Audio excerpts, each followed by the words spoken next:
Hey everyone, it's Sam here, and today I'm back with project number, I think it's number 7 for my Valentine's Series 2025. And this year I'm revisiting the orb box. Now, if you remember, 7 years ago I made this a little bit smaller, but this time I have just stretched the sides, and I'm going to call this the Love Bomb. I've got one of Nan's favourite puddings in here, which she absolutely loves. But I did think this works perfectly as an Easter egg or an alternative Easter egg box. So I'm definitely going to revisit it again for Easter and maybe make it a bit bigger and taller. And you can actually put a chocolate egg in there. But you could still put maybe a smaller one in there now. It opens from the top and then it's got a little closure. And you can see the puds in a minute when I'll show you how to make it. But yeah, very, very sweet. No dies are needed for this. I'll share the playlist of the original one in this video, so you can go and check that one out. And I've also got like a squashed version, which is fun as well. So I'll make sure they're all in a playlist together. But yeah, if you want to see how this is made, keep watching. So inside are these very delicious golden syrup steamed puds. You can get a few different puddings under the Auntie's brand. But I know my Nan loves these ones, and because there's 2, I was just going to put one in and then eat the other one, but I thought no, I'm going to give her both of them. I'm just, from this kit here, I'm just using it for the toppers. So again, I featured this in a lot of the Valentine's series. So this one's going to have the best things in life are sweet. Again, see how many I've still got left, and I've used them on so many things. So because I wanted them to fit these particular puddings, I am using a piece of 12-inch, well, this is 12 by 8.5, but I need to add the hinge. So cut yourself a piece of 12 by 8.5. I'll give you the measurements for the hinge in a minute. And you're going to score along the 12-inch side, you're going to score every 1.5 inch. So 1.5, 3, 4.5, 6, 7.5, 9, and 10.5. And then rotate. And you're going to score at 1.5, 3, 5.5, and 7. So this one is slightly different because you've got that bigger section there. The one I've done in the past, all of the sides are equal, so they'd all be 1.5. So that's all the scoring. And then this piece here is a piece of 1 by 5.5, and along the 1-inch side you're going to score at 1/2 inch. So fold and burnish all of those lines. Then we want to do some cutting. So we're going to cut down all of these score lines just to the first score line. Okay, do that along the other side. I'm just going to use a pen here just to cross off what you want to cut away. So you're going to cut away every other, like so, and then again down here, so it'll be the same. Okay, so every other square, remove them. So if you fold under the ones that you don't want to remove, find you can get a bit more of a cleaner cut. So I'll bring it around this way. So now I can just cut right across, and I just find you get a much cleaner cut. Just do that on both sides. Okay, so you should have something like this.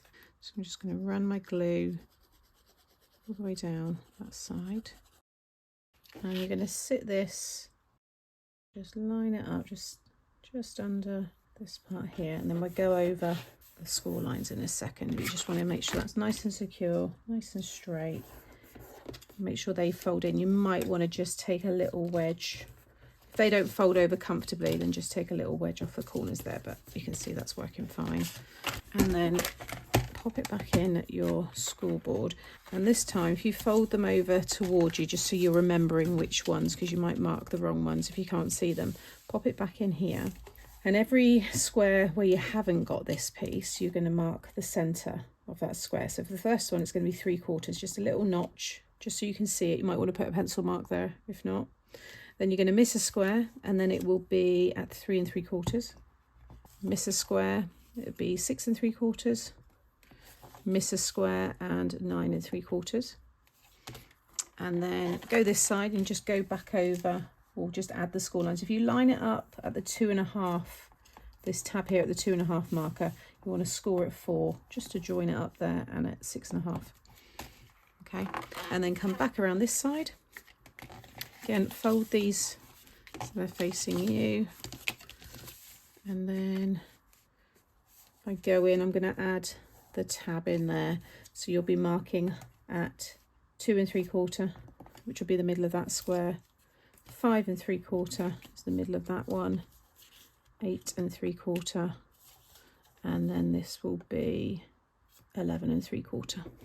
And then I'm going to take a ruler, and I like to use my metal stylus, and I'm going to start from this one here, and you're just going to join that little notch or marker that you've made down to the bottom corner of the square, and then again from that notch down to the bottom corner, the bottom left and the bottom right.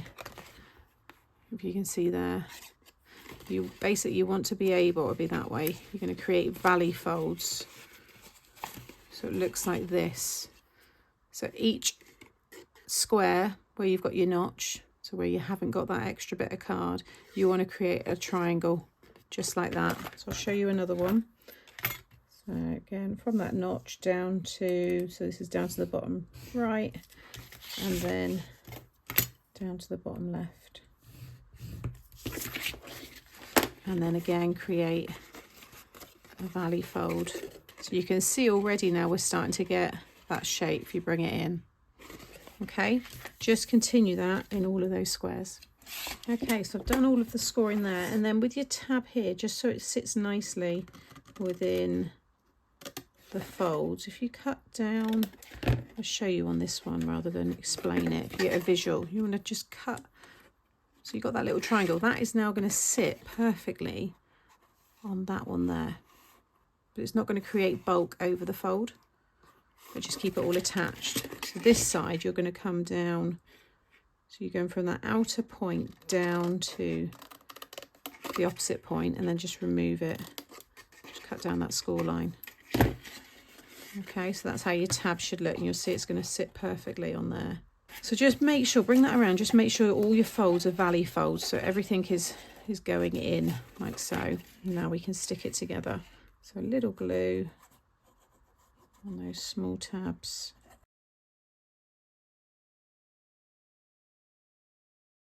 And then just, I folded 2 over there, lie it flat, and then fold the other 2 over, and just lay that all down. And once that's grabbed, just fold it over again. Just give everything a really good burnish, like so. And they should still fold in where that fold is really nicely. So just check like that. Okay. So then I'm going to have the bottom, so that's going to be, that join's going to be towards the back. So this is going to be the last one I stick down. So I'm going to stick the 2 sides first, opposite each other. Just going to hold them in place.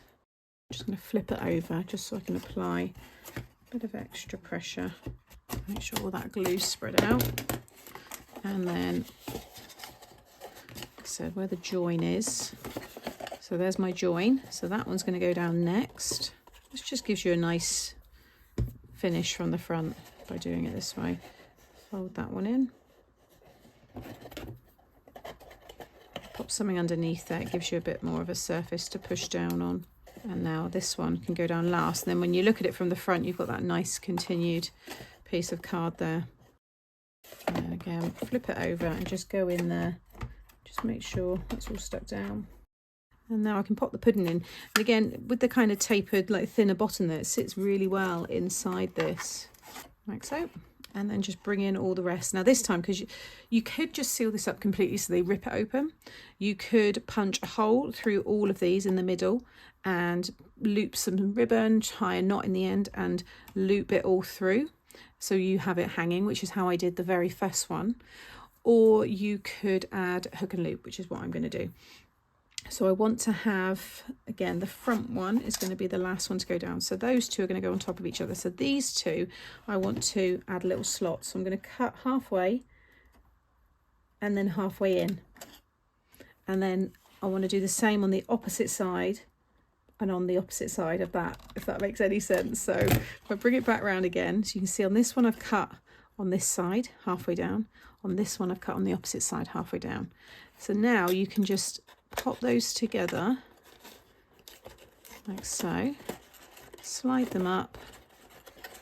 Oh, if they don't go right on, then you've not cut down enough. So I think I need to possibly cut in a little more. Might be that one there actually, I think. Maybe I haven't gone.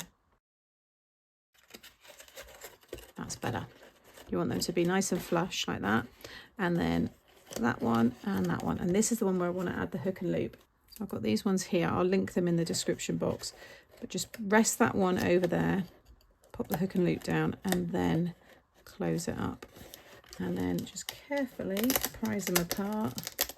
And now you can really push those down. But that's an easy way to secure it, and you can reuse it. You could also use magnets as well if you want. So now to decorate, so I've got these pieces here. So I've used the paper pad that again I featured throughout this series, and this is all together on the website with a discount. This is the Showstoppers edition set. So I've used the butterflies on this one, and then I'm going to use the flower print on this one today. So I've got lots of scraps. So you want to cut yourself 8 pieces of 1 1/4 squared. Check that's the right measurement, yeah. And they will go on the 4 squares on the top and the bottom. And then 8 pieces of 1 1/4 by 2 1/4, and they will cover the 8 rectangular pieces. You can also decorate all the triangular bits here if you want. You just cut that same size and then just cut your triangles out, and then that would fit in nicely. But I've left it because I think it's quite nice. I like a few that are plain. It just kind of shows the shape of the box off a bit more. So I'm going to stick all that down, and then I've got my sentiment here: the best things in life are sweet, and that's going to go in the middle.